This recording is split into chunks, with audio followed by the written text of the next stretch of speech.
गोत्र म्हणजे आपण ऋषींची लेकरं आहोत की नाही? आहोत की नाही? आहोत ना. मग तरी माणसं दारू का पिता? तरी तंबाखू खाता, तरी खोटं बोलता, तरी कुठेही लोळता गाढवासारखं. अरे आपले पूर्वज एवढे चांगले आहे, आम्ही वैकुंठवासी आलो याची कारण हे सांगायलाच महाराज आलेत. याची कारण असे की जी ऋषींची परंपरा आहे, जी सत्याची सनातन परंपरा आहे, ती जशास तशी या भारतात टिकावी आणि माऊली ज्ञानोबराय आहे तोपर्यंत सूर्य चंद्र आहेत अशी ख्याती अजरामर व्हावी. कारण असं म्हणतात ते आहे तोपर्यंत हे नाही ना, इथून सुरुवात आहे हो. कारण त्यांनाही थांबवण्याची ताकद दोघात आहे, सती आणि संत. महान पतिव्रता ही सूर्याला थांबवू शकते. तुकाराम महाराजांचं प्रमाण आहे. तुका म्हणे पतिव्रता तिची देवावरी.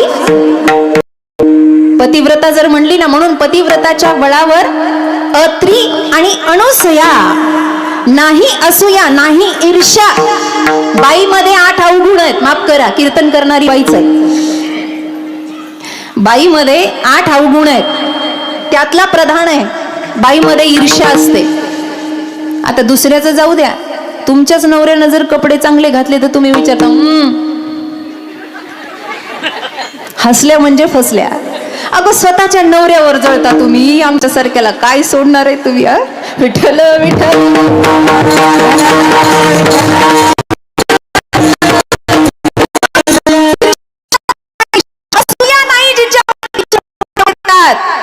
छत्रपती का घडले? तिच्या ईर्ष्या नव्हती. जिजाबाई असं कुणाच्याही कुचकामी ओट्यावर बसून गोष्टी गप्पा मारत नव्हत्या.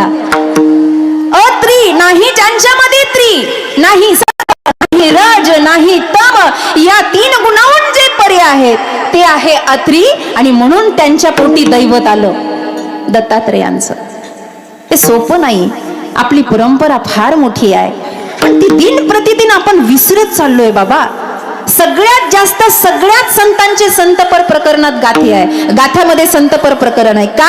हे संत अस्तित्व जोपासावं, संतांच्या पायी माथा झुकावा, मस्तक हे पायावरी या वारकरी संतांच्या. 16 वेळेला 18 अध्याय आहेत गीतेमध्ये, पण 16 वेळेला भगवंतांनी स्वतः शब्दानं संत स्तुती करण्याचा प्रयत्न केला.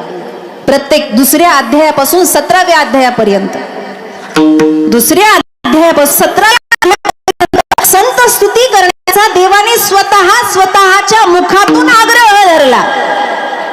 पण त्याला काही उपयोग नाही. कारण का? शाब्दिकाचे काम काय प्रमाण आहे ते? संतांचा महिमा, संतांचा महिमा. असंच महाराज तुम्ही फारच चांगले, महाराज तुम्ही फारच छान गाता, आणि महाराज तुम्ही फारच छान बोलता, ये की सेवा कर की आश्रमामध्ये. अरे असं शाब्दिक ज्ञान नाही चालत. माऊलींची कृपा फार आगाध आहे. झाली का? तू त्या लायकीचा आहे का? अरे रेडा तरी त्या लायकीचा आहे, पण तू नाही ना. रेडा तरी त्या लायकीचा आहे, ती भिंत तरी आहे, निर्जीव आहे, पण चालली ना बाबा. शाब्दिकाचे काम नाही. संत कृपा ही होते. संत हे दयाळू आहे, जीवलग आहे. पण संत कृपा होण्यासाठी अगोदर तिथे आपल्याला त्यांच्या चरणावर झुकावं लागतं बाबा. तेव्हा त्यांच्याकडून अनुग्रह मिळतो. देव लांब नाहीये ना, वो हमसे दूर थे ना मैं उनसे दूर था, बस आता नहीं नजर तो ये नजर का कसूर था. तो लांब नाहीये, तो आपल्या जवळच आहे, तो आहे तुझ्या जवळ आहे. पण त्याला विशेष रूपानं प्रगट करायचं असेल तर त्याला विशेष प्रकारची भक्ती लागेल, आणि त्या भक्तीचा नाद गुंजेल त्या संत संघामध्ये. कारण का? देव वेडा होता का वरून यायला नाचायला? या सुखा कारणे देव वेडा बोला, वैकुंठ सोडून संत सदनी राहिला. नाहम वसामी वैकुंठ योगी नाम्रदही नवय, मद भक्ता यत्र गायन तत्र तिष्ठामी नारद. मला करमत नाही ग, लक्ष्मीला म्हणतात.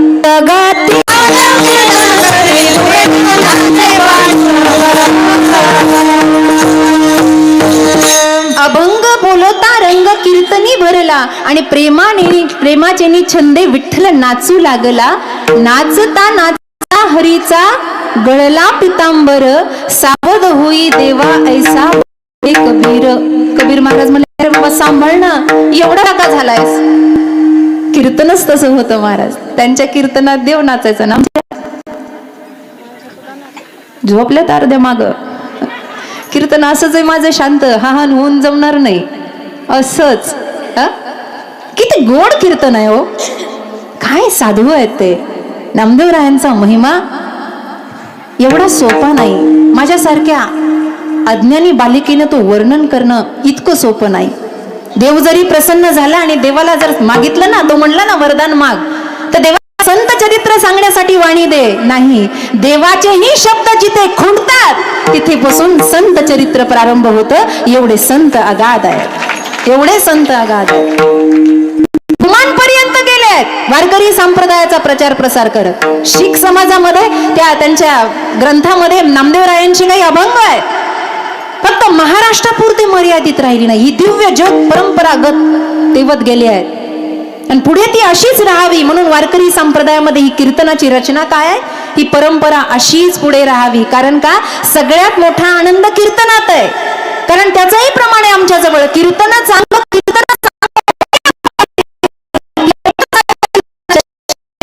चांगलं, काय हरिरूप होत आहे आणि ते हरिरूप करण्याची शक्ती आम्हाला देतात ती संत माई बाप मंडळी. संत माई बाप काय कमी आहे संतांकडे. महाराष्ट्राची ही संत भूमी आहे. ए बायांनो, तुम्ही तिकडे पाहिलं मला पावडतं, मग काय आलं म्हणून. काय कमी आहे महाराष्ट्रामध्ये आणि महाराष्ट्रातल्या संतांमध्ये? काही नाही.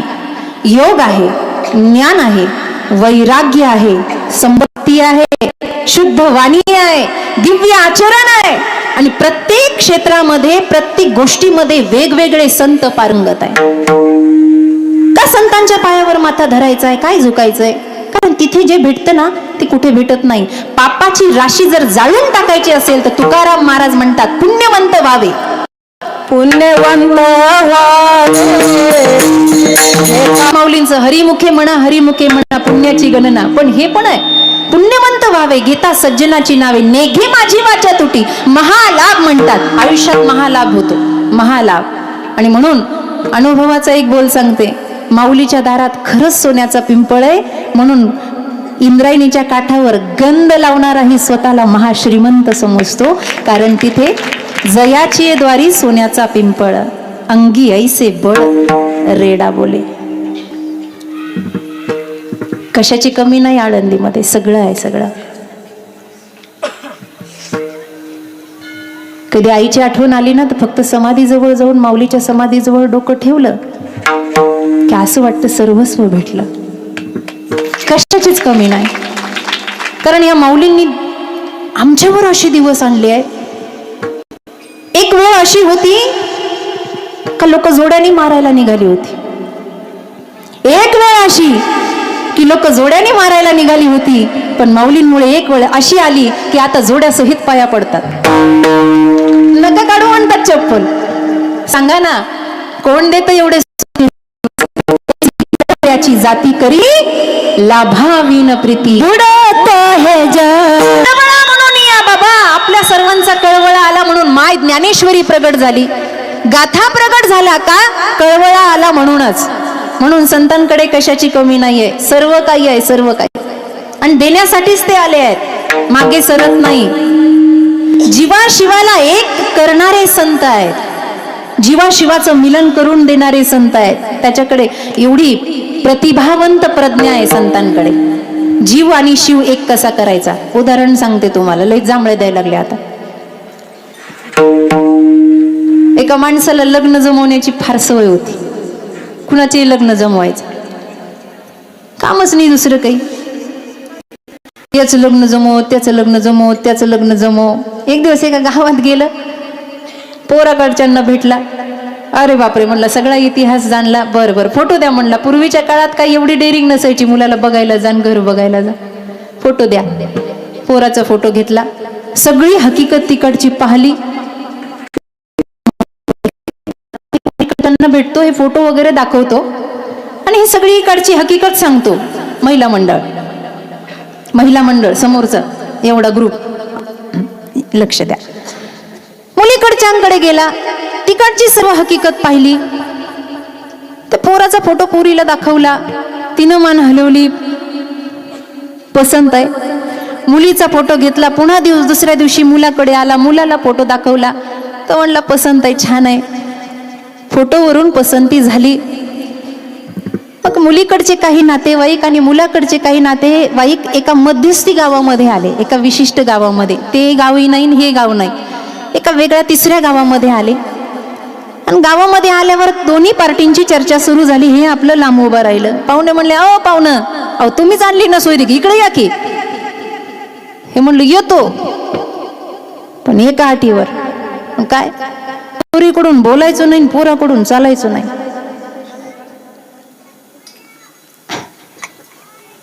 मुलीकडून बोलायचं नाही आणि मुलाकडून चालायचं नाही. एवढ्या गडबडीत हे वाक्य कोणाच्या लक्षात राहत आहे? लोकांनी काही ते लक्षात घेतलं नाही. आई वेळेला बघू काय करायचं ते, पण आता तुम्ही या, एवढी जमवा करा. सुपारी फुटली, सगळं वगैरे वगैरे झालं. लग्नाची तिथी काढली, विवाह तिथी निश्चित झाली. विवाहाच्या वेळेला सगळी वराडी मंडळी आली. ती नवरी नटती. इकडे ब्राह्मण काका म्हणतात बोलवा. सगळी मंडळी तयार आहेत अक्षता घेऊन. नवरदेव येईना, नवरी येईना, काय भानगड आहे. तेवढ्यात नवरदेवाच्या करोल्याला बसून काही मंडपात जमना. त्या म्हणल्या नवरी कशी आहे पाहू. पण त्या नवरी बघायला गेल्या. ती शृंगार करून अतिशय सुरेख सुंदर अशी खुर्चीवर बसलेली होती. करवल्या तिला म्हणल्या, बाई आमची वहिनी काय देखणी दिसते. ती म्हणती पुरी म्हणल्या थँक्यू नाही, वेलकम नाही, काही नाही. म्हणलं बाई काय गोड दिसते ती. अर्धा तास करवल्या बोलत होत्या, पण ही याच्यावरच चालली होती. दाल में कुछ काला. नवरीकडचे नवरदेवाला आणायला गेले. अरे बाबा म्हणले, चल ना, उठ ना, खुर्चीवर उठ ना. ते उठत कुठं, उठच ना ते. सगळं नटलं देखणं, काय करावं बा, उठच ना, काय करावं. केन प्रकारे नवरीवाल्याला कळलं की हे पांगळं आहे, आणि नवरदेवावाल्याला कळलं का ही मुखी आहे. ते म्हणले, ते मध्यस्थी कुठं गेला जमवणाऱ्याला पहिले बोलवा. म्हणले एवढा मार खाईन तो आता. ते तर मंडपाच्या मागूनच पळत होतं. 2-4 लोकांनी उचलून आणून उभा केला. मला का मारता.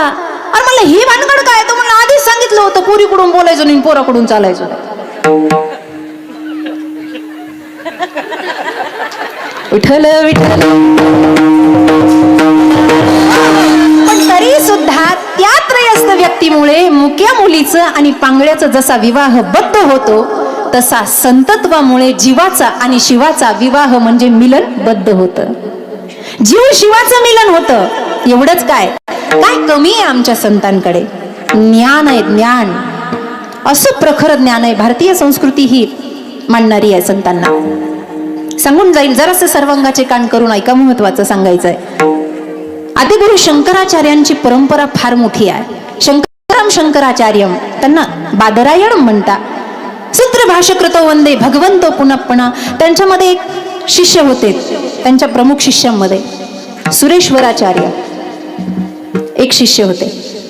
त्यांचं पूर्वीचं नाव आता मला नेमकं आठवत नाहीये. पूर्वाश्रमातलं त्यांच्या जीवनगृहस्थ. नंतर त्यांनी संन्यास घेतला. गंमत अशी झाली, 32 वर्षाची कारकीर्द आद्य गुरु शंकराचार्यांची. आणि ह्या परंपरेमध्ये ते फिरत राहायचे. साधू तो बोले घूमता भला, नदी तो बोले बहती भली, और साधू तो बोले घूमता भला. साधूने एका जागेवर जास्त वेळ राहू नये, धर्माचा प्रचार करत जगभर फिरावं आणि ज्ञानाच्या गोष्टी सर्वांना सांगाव्या. अशा अर्थानं आद्य गुरु शंकराचार्य प्रचार प्रसार करत फिरायचे. लक्षपूर्वक ऐका. असं करता करता जिथे सुरेश्वराचार्य राहायचे त्या भागामध्ये आद्य गुरु शंकराचार्य पोहोचले. मंदिरामध्ये मठामध्ये मुक्काम असल्यानंतर गावची लोक यायची, भजन करायची. त्या भजनी मंडळातल्या 2-3 लोकांनी सांगितलं, महाराज अहो वेदांताच्या बाबतीत निखळ झरा. कोण म्हणजे आमच्या गावातला व्यक्ती, तोच सुरेश्वराचार्य. पूर्वीचं नाव वेगळं. ही व्यक्ती म्हणजे निखळ झरा ज्ञानाचा. वेदांताच्या बाबतीमध्ये विद्वत्ते आहेत म्हणले. तत्वज्ञान त्यांच्या मुखातून जळजळ वाहतंय म्हणले. सगळं चांगलं आहे, पण थोडीशी गची बाधा जाती झाली म्हणे. तेवढं जर लांब राहिलं असतं तर यांचा हात धरणारं या भागामध्ये कुणी नाही. लक्षपूर्वक ऐका. समोरच्या महिला शंकराचार्य म्हणले, मी काय करू शकतो. काही नाही म्हणले. बाबा तुम्ही चला. संतांच्या चरणाची रज पण इतकी महत्वपूर्ण असती. संत चरण रज लागता सहज, वासनेचे बीज जळून जाय. मग रामनामे उपजे आवडी, सुख घडोघडी वाढू लागे. संत चरणात तेवढी ताकद आहे. तुम्ही चला म्हणले. बाबा काही करा, पण तेवढी गची बाधा, अहंकार त्यांचा दूर झाला की आमच्यासाठी महाराज ते ज्ञानच आहे, समुद्र आहे ज्ञानाचा, पण तेवढं वाचवा. शंकराचार्य म्हणले बघू, आता मोठ्या मोठ्यांना अहंकाराने सोडलं नाही. दत्तात्रयांची आरती आहे बघा, मी तू पणाची झाली बोळवण, जनार्दनाची दत्त ध्यान, जोपर्यंत मी जात नाही आणि मी कळत नाही तोपर्यंत परमात्म तत्व जागृती होत नाही, परमात्म्याची भेट होत नाही. सोपं आहे. ते म्हणलं ठीक आहे, जाऊ. आले बुवा. आल्यानंतर सुरेश्वराचार्यांची त्यांची भेट झाली. म्हटले महात्मा आले तेवढा लांबून, शंकराचार्य वगैरे वगैरे ओळख झाली. काय म्हटलं, शास्त्रार्थ करायचा आहे. ठीक आहे, करा. शास्त्रार्थामध्ये हरलो तर काय करायचं? अभिमानानं सुरेश्वराचार्यांनी सांगितलं, जर मी हरलो तर पांढऱ्या वस्त्राचा त्याग करील आणि भगवे वस्त्र धारण करून तुमच्या सोबत येईल, पण तुम्ही हरले तर काय करायचं? हे असंच असतं, जे गरजते उभं रस्ते नाही, जे बरसते उभं रस्ते नाही. शंकराचार्य हसायला लागले. म्हणले बाबा तू एवढा त्याग करतोय माझ्यासाठी, मग मी हरलो तर मी भगव्या वस्त्राचा त्याग करेल आणि तुझ्या घरची सेवा करेल बाबा, दुसरं काय करू शकतो? ठरलं म्हणले, ठरलं. शास्त्रार्थाला प्रारंभ झाला. महाराष्ट्र आणि भारताच्या भूमीबद्दल सांगते, संत कशात कमी नाही. संतांच्या चरणावर झुकायला सांगतात, तिथे स्थिर व्हायला सांगतात. याचं कारण काय आहे ऐका. शास्त्रार्थ सुरू झाला तो काय 2-4 दिवसाचा नव्हता, आणि असं नव्हता केव्हाही मनाला आलं शास्त्रार्थ. सकाळपासून सूर्य मावळेपर्यंत, सूर्य उदयापासून त्रिकाळ संध्येचा भाग वगळला. त्रिकाळ संध्या करायची ही मंडळी. त्यावेळेला फक्त अपवाद म्हणून स्थिर व्हायचे. मग मावळेपर्यंत पुन्हा प्रश्न उत्तर चालायची. त्यांनी प्रश्न विचारायचा, यांनी उत्तर द्यायची, यांनी विचारायचं, त्यांनी उत्तर द्यायची. असं करता करता 6 महिन्याचा काळ गेला. आणि काळ गेल्यानंतर सुरेश्वराचार्य हरले. हो, हरले ना ते. शंकराचार्य म्हणले झालं एवढ्यातच का? हरले ते. म्हटले आता काय, तुमचं वचन होतं, तुम्ही घाला कपडे. आतून आवाज आला, थांबा. पहिल्या स्त्रिया एवढ्या मजबूत होत्या कारण विद्वत्ता असायची त्यांच्याकडे. आतून आवाज आला, थांबा. कुणाला विचारून नेताय? सूर्य चंद्राच्या साक्षीनं, ब्राह्मणाच्या साक्षीनं धर्म अर्थ काम मोक्ष असे फेरे घेतले त्यांच्या सोबत. अर्धांगिनी म्हणतात मला, आणि तिचं नाव होतं उभय भारती. सुरेश्वराचार्यांच्या पत्नीचं नाव उभय भारती. नाही, उभय भारती. मंडन मिश्रा पूर्वीचं नाव त्यांचं, राईट, बरोबर आहे, मंडन मिश्रा. आणि नंतर त्यांचं नाव सुरेश्वराचार्य झालं. वाद समोर आल्या, आणि समोर आल्यानंतर त्यांनी सांगितलं का हो? म्हणले मी पत्नी. हा, बोला. म्हटले यांना तुम्ही हरवलं, पण जोपर्यंत तुम्ही मला हरवत नाही तोपर्यंत हा वाद संपत नाही. आता गेलं का?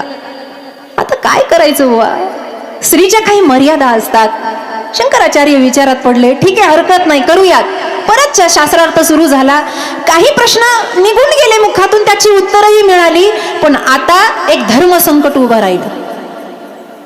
मंडन मिश्रा बाजूला उभा आहे, धर्म संकट उभं राहिलं. ते असं, कामसूत्रातले काही प्रश्न विचारले.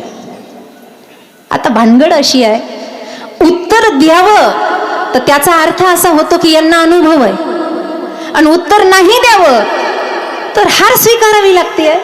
उत्तर तर माहिती आहे.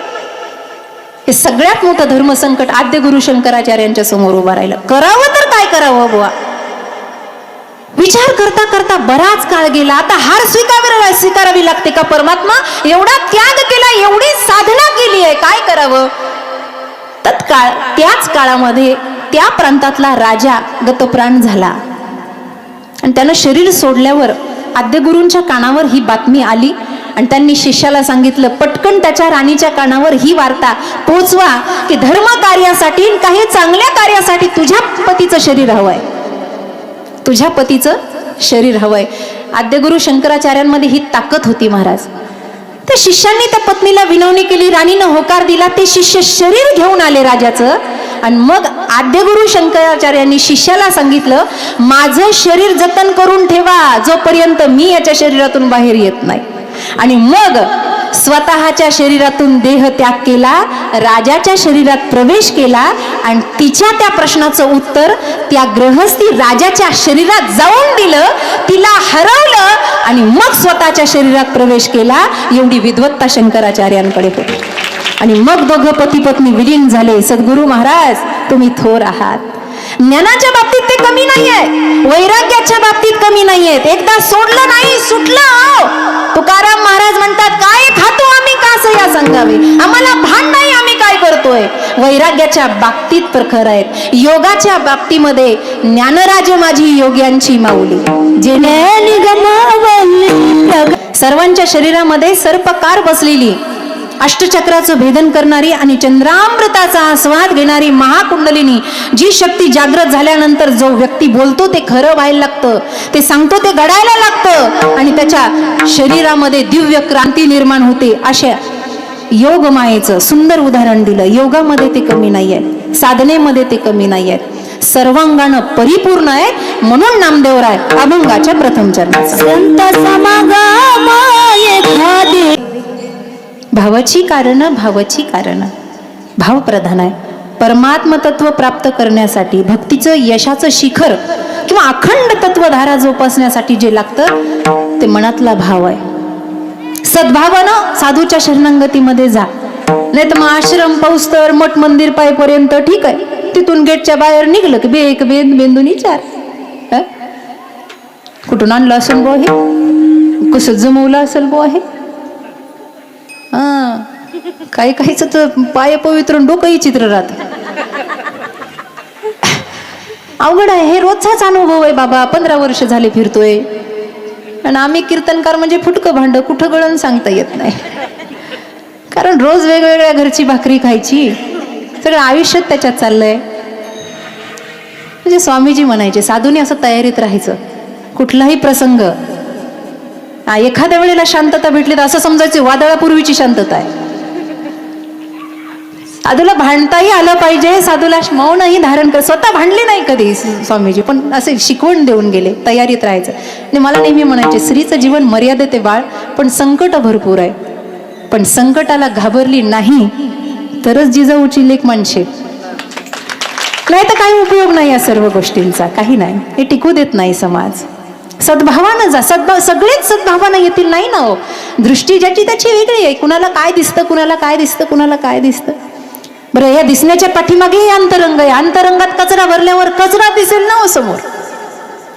जिथे अंतकरण पवित्र आहे तिथे कचरा दिसणार नाही, तिथे सगळं काही पवित्र दिसेल. मन कलुषित नसावं, काळं नसावं, पवित्र त्यास एकदम शुद्ध, चित्त शुद्ध तरी शत्रू मित्र, एकदम शांत सोज्वळ शुद्ध. आणि साधूच्या सानिध्यात वारंवार जावं. कारण का, जरी मलिन झालेलं असलं तरीही त्यांच्या ताकद आहे आपल्याला चांगलं करण्याची. आयुष्यभर विसोबा काकांनी प्रयत्न केला, पण शेवटपर्यंत माऊलींनी त्यांना सुधरवण्याची संधी सोडली नाही. कारण विंचू जरी नांगी मारणं सोडत नसला तर साधू त्याला वाचवणं कधी सोडत नाही. कारण साधू असतो बाबा तो, ही साधूची क्षमता आहे. सद्भावनं जा. व्यवहारिकतामध्ये मन कलुषित होतं. व्यवहारामध्ये खोटं नाटं बोलावं लागतं, खोट्या नाट्या मार्गाने पैसे कमवावे लागतात. पण मायबाप जेवढं इमानदारीनं, जेवढं शुद्धतेनं असलं ना, पैशाच्या बाबतीत सुद्धा तेवढं टिकतं, विचारांच्या बाबतीत सुद्धा तेवढं टिकतं. ज्यांची मुलं चांगली निघालीत ना, समजायचं त्यांचं धन चांगलं आहे आणि विचार चांगले आहेत. आणि अशाच्याच घरी वारकरी जेवतात. सप्त्यानी तुम्ही पंक्ती देता ना, मोठेपणानं मरू नका. आम्ही पंगत दिली आईसाहेबाला, आम्ही पंगत दिली आईसाहेबाला. अरे बाबा हो, त्या देवानं दैवी संपत्ती तुमच्या घरामध्ये घातली तेव्हा त्या पंक्ती झाल्या, नाही तर तुमचं काय खरं आहे. दैवी संपत्तीमुळे हे सगळं होतं. आणि ती ताकद भगवंत, जेवढं काही आपण संस्कारामध्ये, कीर्तनामध्ये, सत्संगामध्ये शिकलो ना, तेवढे विचार चांगले येतात. नाही तर काळा पैसा कमवायला काय, ते जेवढ्या वेगाने येतं तेवढ्याच वेगानं जातं. दूधवाला इमानदारीने दूध विकायचा.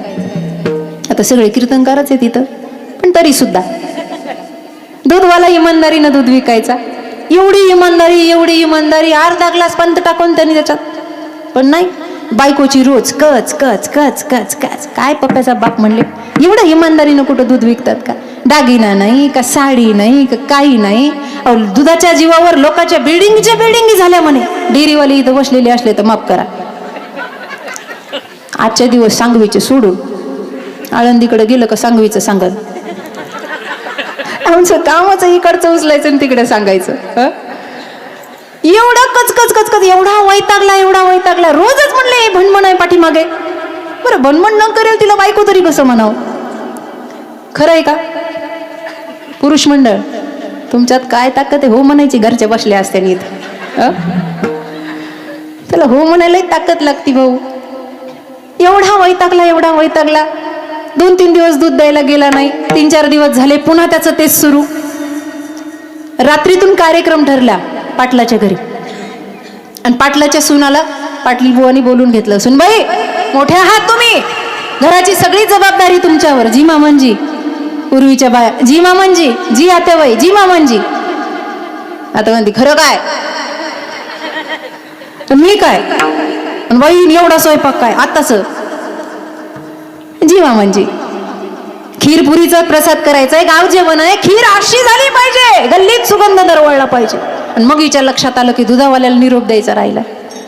काय करावं? पूर्वीच्या काळात काही फोन नाही, खानदानी परंपरेतली सून आहे, ती काय रात्री बेरात्रीची बाहेर जाणार नाही. ती रात्रभर एकच विचार, सकाळी देवानं करावं दूधवाला लवकर यावं. 5-5:30च्या दरम्यान हे दूध द्यायला दारामध्ये आलं. आल्याबरोबर ती म्हणली दादा एक सगळ्यात मोठं काम करा. काय? रोज तुम्ही 2-2 लिटर दूध देता ना, आज मला जास्तीचं 3-4 लिटर पाहिजे आणि प्रसाद करायचा, सगळ्या गोष्टी करायच्या, काही करा पण तेवढी दुधाची व्यवस्था करा.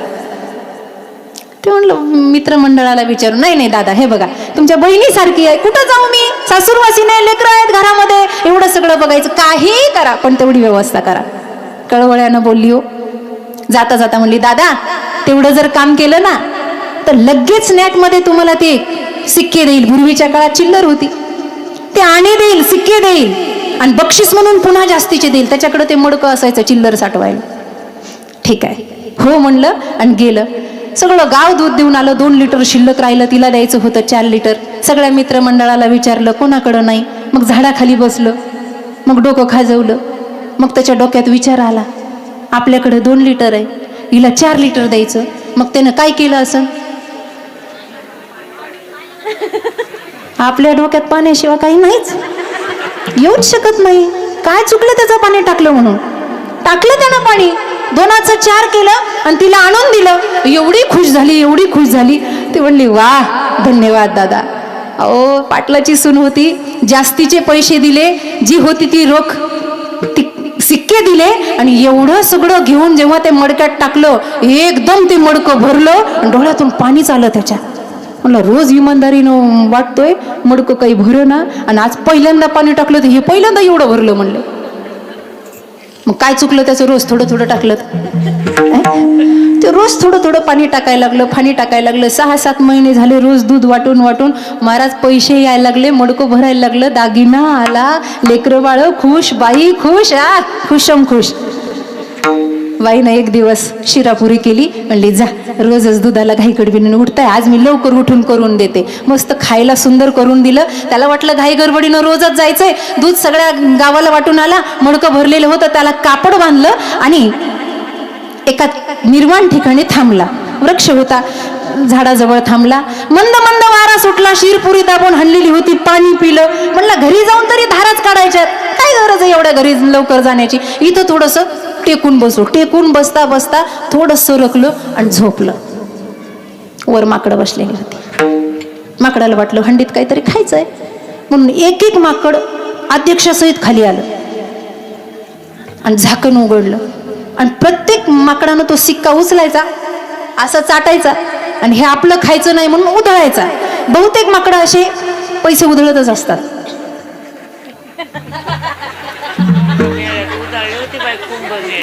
काऊन हसले तुम्ही? अरे माकडाचं सांगितलं हो, काऊन तुमच्या पोटात काळं येतं काही कळलं ना मला. सरळ बोललं तरी तुम्ही असं हसता. असं माकडाला हसू नये.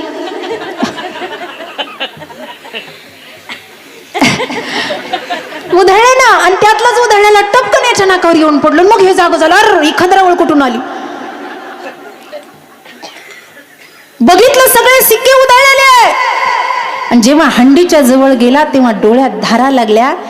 माझा बाप म्हणला होता, गड्या जेवढं इमानदारीचं आहे तेवढं शिल्लक राहतं आणि जेवढं बेईमानीचं ते सगळं उधळून जातं. जेवढं पाण्याचं होतं उधळून गेलं गेलं आणि जेवढं बिना पाण्याचं होतं तेवढं शिल्लक राहिलं रे, तेवढं शिल्लक राहिलं. जसं पेरलं तसं उगवलं. चांग भलं रे चांग भलं. मग करायचं खोटं कशाला? मन पवित्र ठेवायचं, व्यवहारामध्ये परमार्थामध्ये अतिशुद्ध ठेवायचं. कारण का, संतांच्या चरणी सद्भावानं नाही गेलात तर संत हाती लागत नाही. आणि लोक वेद नेती नेती बोलला देवासाठी, पण संत जिंकण्यासाठी सुद्धा तो देव त्यांच्यात रमला, तेव्हा संत जिंकता आले. एवढे संत विशाल आहे. आणि म्हणून नामदेवराय अभंगाच्या दुसऱ्या चरणात सांगतात,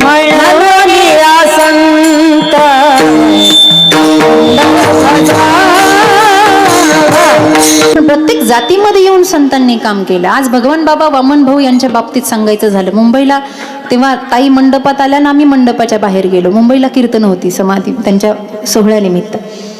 फार समाज एकवटला त्यांनी. प्रत्येक समाजाला इथे याती भलती नारी नर या, सगळे या, एका विशेष कारणासाठी या का, सगळे एकत्रित खेळीमेळी गदारोळी आनंदानं या. म्हणून भगवान बाबांनी सुद्धा खूप मोठं कार्य केलं. 1 कोटी आहे भगवान या शब्दाची, आपल्याला माहिती आहे. भ म्हणजे भरण पोषणाची सत्ता, ग म्हणजे गमनागमनाची सत्ता, व म्हणजे वाणीचं उद्गमस्थान, आणि न म्हणजे नसतानाही जो राहतो तो भगवान, तो भगवान. आईंना खूप मोठा आशीर्वाद मिळाला भीमसिंग महाराजांचा. तसं स्वामीजींचा, जसं तुम्ही तिथे बोलल्या त्या दिवशी आखाड्यामध्ये, सेम आहे. काही वेगळी परिस्थिती नाही. मला नवल वाटतं ह्या सगळ्या मुलींकडे पाहून. मला वाटतं गोदावरी ताई सुद्धा जेव्हा लहानपणापासून निघतील तेव्हा समाजाचा विरोध झाला असेल, परिवाराचा विरोध झाला असेल. मी स्वतः खूप तरसले एखाद्या संस्थेत राहण्यासाठी, गायन शिकण्यासाठी. मला कुणीतरी एक मार्गदर्शक हवा.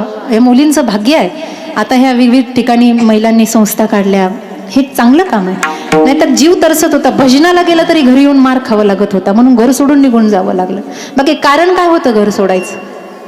स्वतःचे आईबाप सोडून, तुळशीपत्र ठेवून एवढं सगळं समाजासाठी झुंज करायची. चांगल्या घरात नांदलो असतो, संसार केला असता, काय फरक पडत होता? पण वेगळं काही करायचंय ना, एक गोष्ट लक्षात घ्या. लोक म्हणतात लाईनच्या बाहेर गेला. लाईन मध्ये असल्यावर लोकांचं लक्ष जात नाही, पण लाईनच्या बाहेर गेल्यावर भगवंताचं लक्ष गेल्याशिवाय राहत नाही. परमार्थामध्ये लाईनच्या बाहेरच जावं लागतं.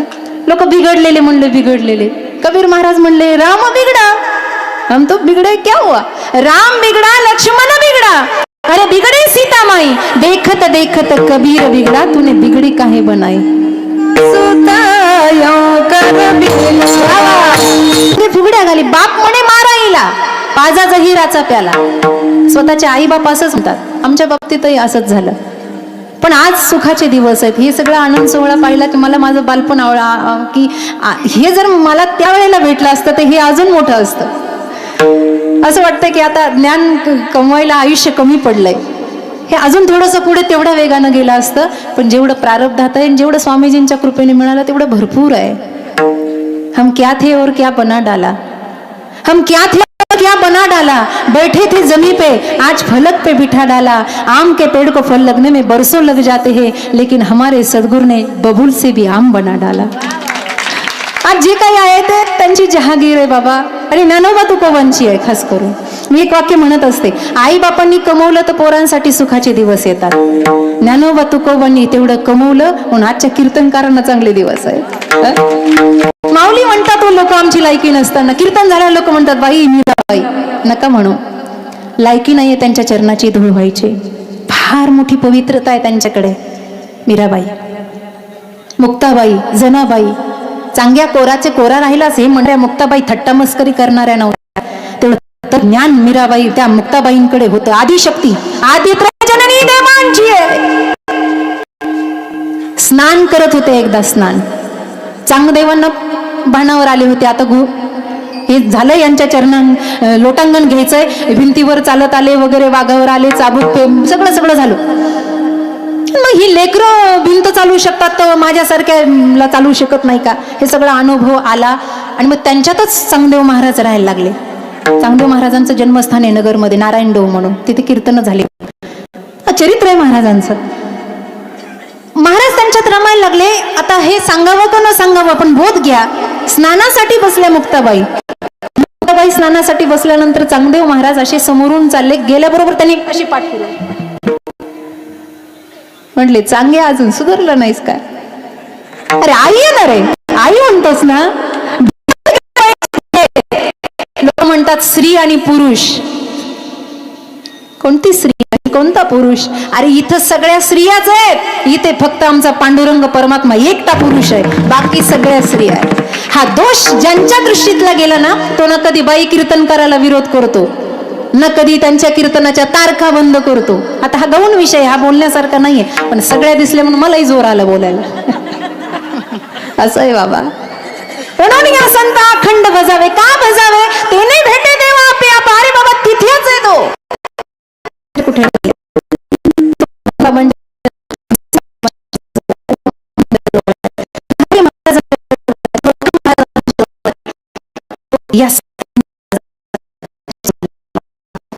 त्यांना दिन प्रतिदिन तो अनुभव आहे. आता महिला सप्ताह आहे म्हणून थोडंसं चरित्र सांगते. सांगू? मीराबाईचं संस्थान आहे तसंच आहे. एक त्यांच्या जीवनातला अनुभव आहे. मीराबाई दिसायला एवढ्या सुंदर होत्या महाराज. म्हणतात साधू संत एवढे दिसायला ना बाबा. म्हणून मी महिलांसाठी एक प्रोडक्ट आणले.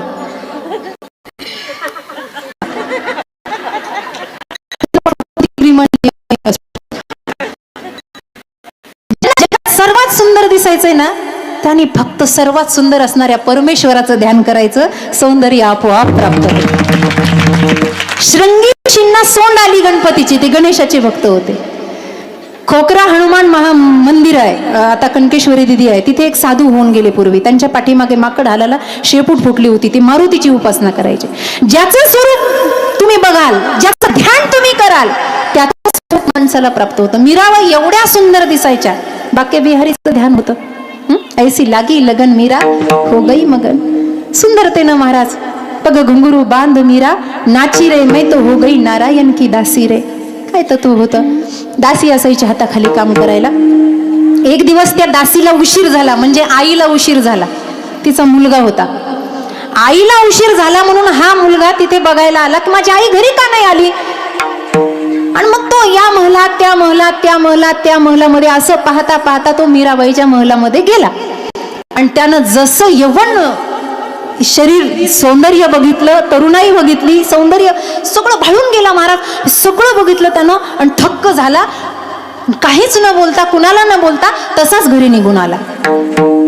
आईचं काम आटोपलं. आई घरी गेली. राजू खा ना रे बाळा, बाळा खा, तू जेवला नाही का, कुठे गेला होता. आई मी तुला पाहायला तिथे आलो होतो, मला खायचं नाही. अरे काय झालंय तुला नेमकं. आई माझ्या मनात एक विचार आहे, तुला मला सांगायचं. तू किती दिवसाची म्हणते ना लग्न कर लग्न कर लग्न कर. मी आतापर्यंत केलं नाही, मला पसंतच पडली नाही, पण आज मला लग्न करायची इच्छा झाली. आई आईच्या डोळ्यातून आनंदाश्रू आले की बाई सुनमुख पाहायला भेटतंय. सगळ्या आया सुनमुखासाठीच तरसलेल्या असतात. कधी सून येईल, त्या शेंबड्याला नाक पुसता येत नाही, पण आईला सुनमुख पाहायचं. काय म्हणली, कुठे कोणती सून आहे, कोणत्या गोत्र, कोणतं नातं, काय. तू ज्यांच्याकडे काम करतीयस ना, त्या रामच्या घराण्यातली ती, जिचा पती गेला, वैधव्य अवस्थेमध्ये आहे, कृष्ण भक्त आहे, त्या मीराबाईला मी पाहिलं. मी वेडा झालो. मी विवाह करील तर मीराबाई सोबत करील, नाही तर करणार नाही. झाली का पंचायत. पोटावर लात मारली पोरानं. काम बंद पडलं. 3-4 दिवस दासीनं सुद्धा अन्न पाणी घेतलं नाही. अहो मीराबाई काय साधा तत्व आहे का महाराज. साक्षात देव त्यांच्या वाणीतून बोलतो, स्वरूपातून दिसतो. काय करावं काय करावं, गेली नाही. मीराबाईंचं लक्ष महलाकडे कधी कधी असायचं. आणि मग त्यांना ती दासी दिसली नाही. त्यांना वाटलं ही आजारी आहे का, हिला काही कमी पडलं का, म्हणून तिला पाहण्यासाठी मीराबाई तिच्या झोपडीकडे निघाल्या. आणि निघाल्यानंतर ती बिछाण्यावर पडली होती. मुलगा पाय दाबत होता. आणि मीराबाईला आवाज ऐकल्याबरोबर खडबडून जागी झाली. महाराज अरे बापरे, आपण आला देवी. हो काय झालं, काही अडचण आहे का, काही पैसा पाणी, काही नको, मी तुमचं काम सोडलं. ढसढस रडायला लागली. डोळ्यातून अश्रूच्या धारा निघाल्या. काय कारण आहे रडण्याचं. मीराबाई सांगू शकत नाही. काही असेल ते सांग, शपथ आहे तुला माझी, मी सांभाळलंय ना तुला. सांगू, तुमच्या पायाखालची जमीन सरके. काय झालं सांग मला, काय कमी पडलं. काही नाही, माझं हे कार्ट तुमच्याशी लग्न करायचं म्हणतंय.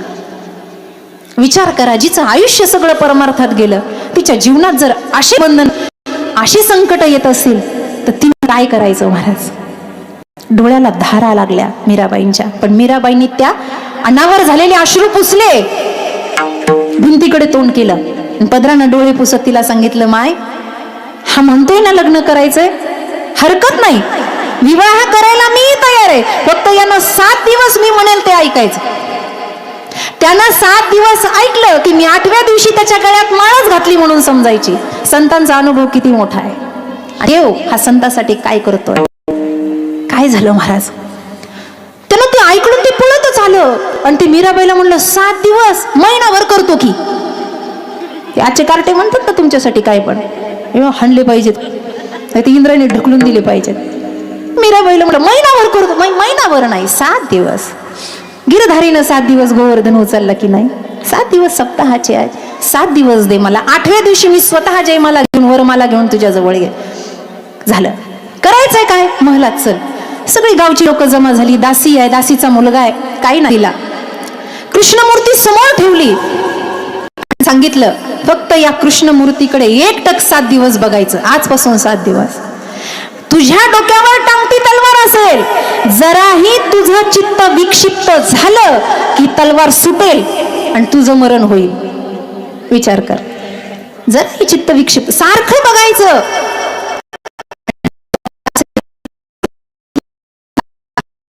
ये ना वासुदेव, एवढं म्हणायचं. काय करायचं, 7 दिवस एवढं करशील. याला वाटलं सोपंच आहे, घ्या येणं द्या येणं. तिला वाटलं सोपंच आहे, काही त्याला मोठ्या मोठ्या गाड्यात कीर्तन करायचं. बघतो मुलं खायला भेटतं का न भेटतं, जागरण होतं का नव शरीर काय म्हणतंय आमचं, आमच्यासोबत फिरून बघावं थोडस, मग कळतं काय आहे. तर आले, सगळं झालं. पुंडलिकावर देत, मूर्ती समोर आहे, ध्यान लावलं महाराज. श्रीकृष्ण गोविंद हरे मुरारी, हे नाथ नारायण वासुदेव. आणि पहिला दिवस सुरुवात झाला, त्याचा पहिला दिवस सुरू झाला, पण मीराबाईची परीक्षा सुरू झाली. पण हे संत एवढे मोठे आहेत, जगात सगळे परीक्षा घ्यायला जरी आले तर परीक्षा कुणाला घेऊ द्यायची हे संतांच्या हातात आहे. म्हणून संत मोठे आहेत. आमची परीक्षा कुणाला घेऊ द्यायची का घेऊ द्यायची नाही. तर असं जग तर कुणाची परीक्षा, आपण किती पाण्यात ते पाहायचं नाही, दुसऱ्याला झाकून पाहायचं. तुझं किती आहे हे जग आहे बाबा. तू का म्हणे जन केले प्रकाराची तीन परीक्षा. लाज रखो तुम मोरी, गिरधारी लाज रखो तुम. अश्रूच्या धारा संपत नव्हत्या. अन्न पाणी नाही, काय होईल आता. आणि एकटक भगवंताच्या नामाचा जिव्हाळा ज्यांच्या हृदयात लागला, ज्ञानदीप तेजायला लागला महाराज. असत्याकडून सत्याकडे जाणारं तत्व प्रकाशित दिवसेंदिवस व्हायला लागलं. असं तो मा सद्गमय, तमसो मा ज्योतिर्गमय, मृत्योर माम अमृतम गमय. सगळं महाराज सुरू झालं. पहिला दिवस संपला, दुसरा दिवस संपला. याला असं वाटलं आता कसं एकटक बघायचं, नाव घ्यायचं, एकटक बघायचं, नाव घ्यायचं. अहो घंटाभर आम्हाला कीर्तनात नीट बसता येत नाही, चपला मांडी खाली दाबून धरतो आम्ही, त्या चोरीला जाऊ नये म्हणून. 10व्यात बसलो तोंड पडलेलं, लग्नात बसलो तोंड, कुठं बसा यांचं तोंडच पडलेलं, आम्हाला नीट बसता येत. सारखं दुसऱ्याच्या घड्याळाकडे लक्ष. बाई अजून विनोदच सांगा ना घेतलंय.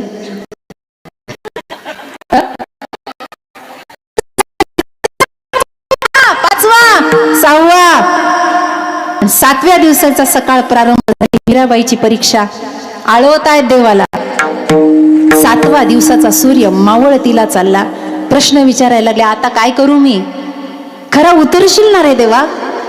जर मी मनानं वचनानं कर्मानं तुझी असेल, मेरा तो गिरधर गोपाल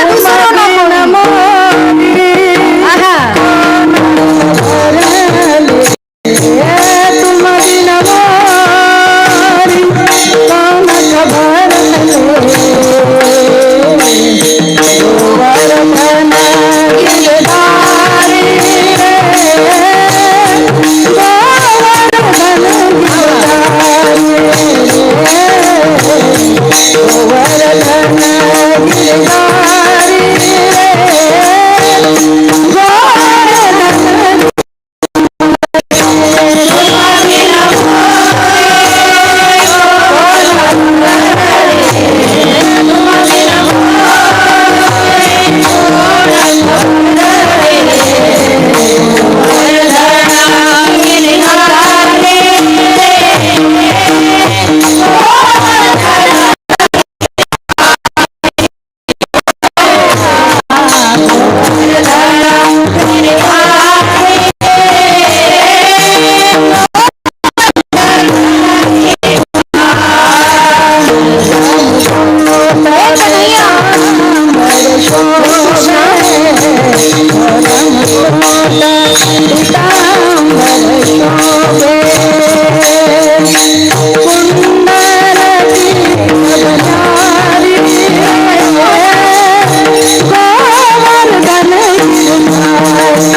अदालत तुम्हारी, गरीबों के दिल में जगह तुम न पाते, तो सुनी ही रहती इबादत हमारी. देवा तू आहेस का रे माझ्या पाठीमागे. रात्रभर 7व्या दिवसाची रात्र आणि महाराज 8व्या दिवशी तमाशा बघायला लोक अजून जास्त आले. गावचे कमी होते, जमवायला कमी येतात, मोडायला जास्त येतात. मोडायचा खेळ काही लोकांना आवडतो आणि ही तमाशा बघायला मंडळी आली. महाराज समाज भरलेला होता. आता काय होईल. ती मीराबाई म्हणे पायात घुंगरू बांधून नाचली, कुणाचं ऐकलं नाही ना, खानदान बरबाद केलं कृष्ण भक्ती पुढे. आता काय होईल. मीराबाई रडत रडत दासींनी हात आणून दिला. आई आहे मुलाची, मुलगा आहे समोर, समाज आहे, वडीलधारी मंडळी आहे. आणि मीराबाई चालत चालत चालत चालत त्या सभा मंडपामध्ये आल्या. वडीलधाऱ्यांनी विड्याला नमस्कार केला आणि त्याच्या गळ्यातून तो विणा काढून घेतला. महाराज त्या कृष्ण मूर्तीकडे पाहत पाहत त्याच्या मनाची अवस्था काय झाली असेल. देव असा आहे की तो कुणाला परिवर्तित करेल सांगता येत नाही. देवाची शक्ती मोठी आहे. संतत्व सिद्ध करतो देव, संतत्व सिद्ध करतो. संतत्व आणि देवत्व यात फरक राहत नाही. म्हणून देव ते संत निमित्त त्या प्रतिमा एकच आहेत ना. तुका विष्णू नाही तुझा, महाविष्णूचा अवतार सखा माझा. इथे तेच झालं. आता साक्षात कृष्णच आहे. तो जिकडे बघायला लागला तिकडे त्याला देव दिसायला लागला. जिकडे बघतोय तिकडे श्रीकृष्ण दिसतोय. कधी बासरी वाजवतोय, कधी गाई चारवतोय, कधी काळी घुंगडी घेऊन नाचतोय. आहा, कधी गुलाल उधळतोय. माझ्या कृष्णाच्या काय लीला सांगाव्या. तो वेडा झाला वेडा. मीराबाई म्हटले या आता तुम्ही जिंकलात, मी हरले, आता गळ्यात माळ टाकू द्या. तो जसा धावत आला लोकांना वाटलं बस होता गळ्यात माळ पडणार. साष्टांग दंडवत केलं त्यानं मीराबाईच्या चरणावर. अहो तुमच्यासारखा गुरु जीवनात भेटल्यावर संसार करायची इच्छा कोणाची नाही. मीराबाई आजपासून मी तुमचा चेला, तुम्ही माझ्या गुरु. आहे की नाही ताकद परमार्थामध्ये, आहे की नाही. अनुभव आले अंगा ते या देत असे. म्हणून साधूपाशी देव काम धंदा करी, साधावया भक्ती काज नाही लाज धरी. तर तिसऱ्या चरणात महाराज म्हणतात ही शक्ती मोठी आहे. साधू काय करतात. दिन रजनी हाची धंदा, गोविंदाचे पवाडे, वारकरी संप्रदायाच्या नियमाप्रमाणे भजन. विठोबार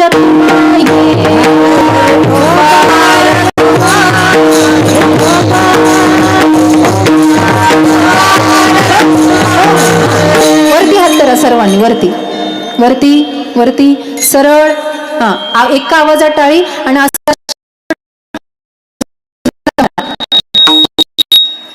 म्हणत आहे.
जोरात मृदंग टाळ्या.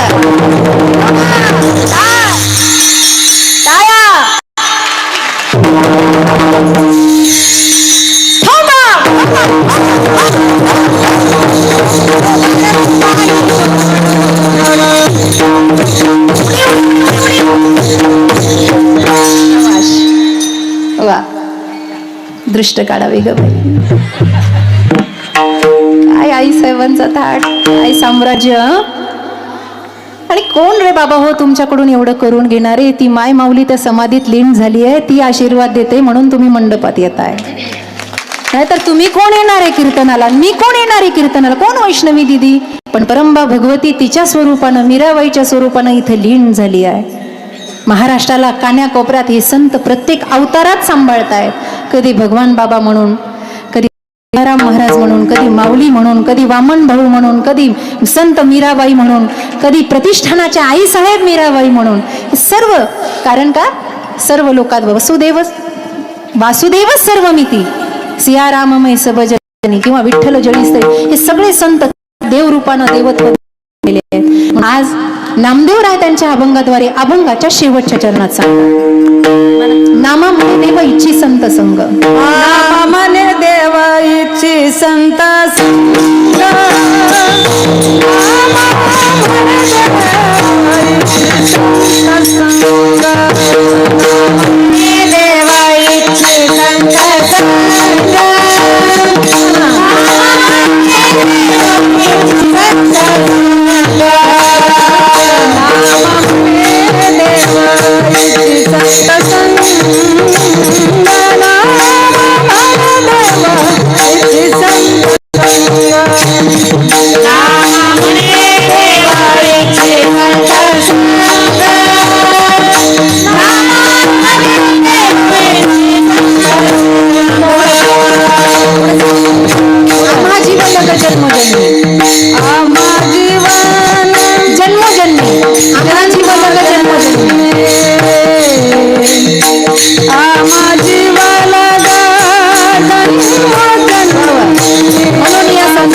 सुंदर, कान तृप्त. आहा, मस्त. शेवटची चाल घ्यायची आहे का? नाही ना. माझ्या सर्व भगिनी आणि सर्व विद्यार्थीगण, ज्येष्ठ श्रेष्ठ सर्वच जण, आमच्या वैभवी श्री राधाताई, ज्ञानेश्वरीताई, तुमचं नाव काय? यशोदाताई. राधा, यशोदा, ज्ञानेश्वरी, गोदा सर्व जमा झाल्यात बाई. सर्व माझ्या आया बहिणी इथे आहेत आणि खरंच खूप सुंदर, मंत्रमुग्ध झाले. इथे येऊन मला बरं वाटलं आणि आपण सर्वांचं मला दर्शन झालं. जाता जाता एकच विनंती करते, त्या समाधी मंदिरात गेलात की तुमच्या या लेकीसाठी त्या मीरा आईला काहीतरी मागा आणि तिला म्हणा की काल एक बालिका आली होती, तिला अजून नीट कीर्तन करता येत नाही. आई, ज्ञानामृताचं अजून थोडं दूध जास्त पाज आणि असं तिला शिकव की शेवटच्या श्वासापर्यंत निदान तिने ही सेवा अशीच चालू ठेवावी. तुमचं ती आई नक्की ऐकेल. माझं देव ऐकत नाही, हल्ली भांडणं चाललेत त्याच्याशी माझे, पण तुमचं ऐकेल अशी आशा ठेवते. सर्व दर्शनीय माझ्या बंधूंना, माझ्या पितृतुल्य सर्व मंडळींना, भक्तिमती सर्व आयांना मी ती शतशः वंदन करते. आमच्या ताईंच्या आईसाहेब, तुम्हाला उदंड आयुष्य लाभो. आपण सर्व सांगवीकर, सर्वे भवन्तु सुखिनः, सर्वे सन्तु निरामय, सर्वे भद्राणि पश्यन्ति, मा कश्चित् दुःख भाग भवेत्. ज्ञानेश्वर